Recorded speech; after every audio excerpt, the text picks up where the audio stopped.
કોઈને કશું કહેવાય એવું જ નહીં. બોલો શું છે કો શું થયું? કશું જ નહીં. એ તો એમ કે છે કે મારે બહુ એમને બહુ હેરાન કરે છે, એમને બહુ એટલી વાત કરો છે એવા. અચ્છા એ મને લાગ્યું ખરું કંઈક હશે, પણ એ હવે શું કહો, મારા હેરાન કરો તો બોલો હમણાં બૈડા ફાડી નાખું હું. શું એટલે હેરાન કરું તો એને અમારે કોઈ ઝંઝટ નહીં, કોઈ તકલીફ નહીં એમ. હું કહું એ બધું કરી આલો જો એના જો ટાઈમ હોય તો. પછી એ ઉઠ વહેલી જે દાડે એ બધું કામ પતે, કોઈ મગજમારી નહીં એમ. અને અમારા બેન તો કોઈ દિવસ ઝઘડો જ ના થાય.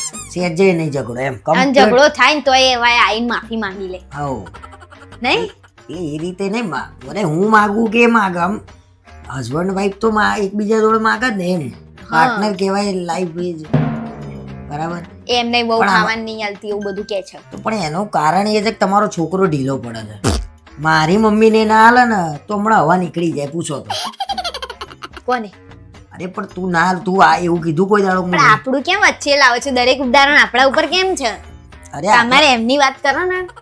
પણ એમને હું એમ સમજાવું છું કે મારી મમ્મીને તું ના આપું તો હું તારી હવા કાઢ નાખું કે નહીં, એ રીતે કહું છું હું. ટૂંકમાં તમે સમજાવો, સમજાય તો કઈ હાવ એવું ના હોય. આ જમાનાના છોકરા તો બહુ ફોરવર્ડ કહેવાય એમ. શું કેવું તારું? એ તો બધું એવું જ છે, પણ અત્યારે કોઈ માને છે? નાના મોટા ઝઘડા તો થતા રહે, કઈ એવું કઈ મારામારી ના કરે એટલે બહુ થઈ ગયું. અને તમારે બી થોડું કહેવાનું એટલે બધું ચાલે. અમુક ના ઘેર તો વહુઓ છોકરાને મારતી હોય. હા તાણા એટલે એ બધું ધ્યાન રાખવું પડે. હજી એવું તો આપણે અહીંયા નહીં એટલે શાંતિ છે એટલી તો. ધ્યાન રાખવું પડે ને કે અમુક વહુઓ તો હાથ ચાલાકી કરે. બોલો કોણ કરે છે? અરે તારી વાત નહીં કરતો યાર. અમુક જુઓ વિડીયો હતા તો વિડીયો કેવા આવે છે, સાસુને માર્યું ને. અરે હા, હમણાંથી તો બહુ કેસ વધી ગયા છે આવા તો. તાણા બહુ એવી તકલીફ હોય તો પછી ફરિયાદ કરી દો એમ તમે. પણ તમારે છે ને બોલવાનું નહીં કશું. આપણને જે ખાવા આલે ને ખાઈ લેવાનું, આપણે બોલવાનું જ નહીં. બોલીએ તાર લડાઈઓ જે મળે ખાઈ જ લેવાનું. તમે છે ને ચૂપચાપ હવે બેહી રહેજો, બરાબર? હું તો સપોર્ટમાં છું ભાઈ. જુઓ શાંતિથી જીવવું હોય ને તો આજકાલના બહેરા જોડે આપણે કોઈ લપન કરાય જ નહીં. શાંતિથી. અમારે તો જુઓ કોઈ લડાઈ છે જી હાલે કેટલો આમ બેસીએ છીએ અમે તો બહુ. અમે બે તો હસબન્ડ વાઈફ, પછી પહેલા અમે બંને ફ્રેન્ડ છીએ. ભાઈબંધીમાં અમાર થાય બોલાચાલી.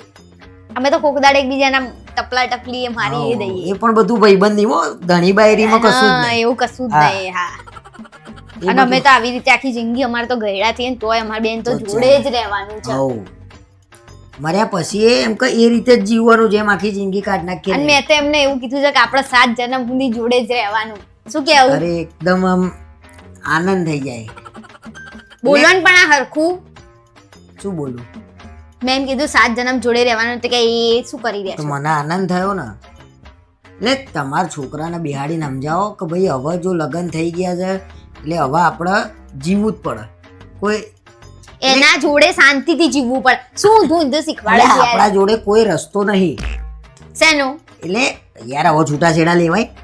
છૂટાછેડા ના લેવાય, પણ તમે તો જો જીવવું પડે. પણ હું હારી સલાહ આલું છું, છૂટું કરાવવાની સલાહ આલી મેં. અરે જાવ ને, તમે વાત કરો ને યાર. એવા એમનો રોઈ રહેશે યાર. એવા તમે ટેન્શન નહીં લો. તમને કોઈ ના રાખે ને તો મારા ઘરે આવી જજો. શું કેવું? અમે બે રહીએ છે તો ત્રીજા તમે. ચાલે. હા સાચી વાત છે. હેડો હવે બા આયા છે તો ચાતો બનાવો.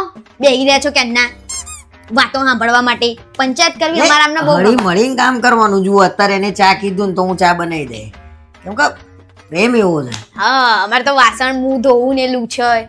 ચાલે, તો બધું ચિંતા જ નહીં ને એમાં હું વળી. એ તો તળી બાયડી એટલે હવે બધું અત્યારના જમાનામાં એક જણું ના કરે. એટલે તમે, હું કહું છું ને એ લોકોને કાં તો મોકલજો, અમે સમજાવીશું ભાઈ જો અમે કઈ રીતે રહીએ છીએ. અમારા આમ નામ લગ્ન ના તો 10 વર્ષ થઈ ગયા. આખી જિંદગી ને એકરી જાય છે બધી આમ પથરો. હું ચા બનાવીને આવું. વધારે પડતી ગળી ના કરતા, બરાબર?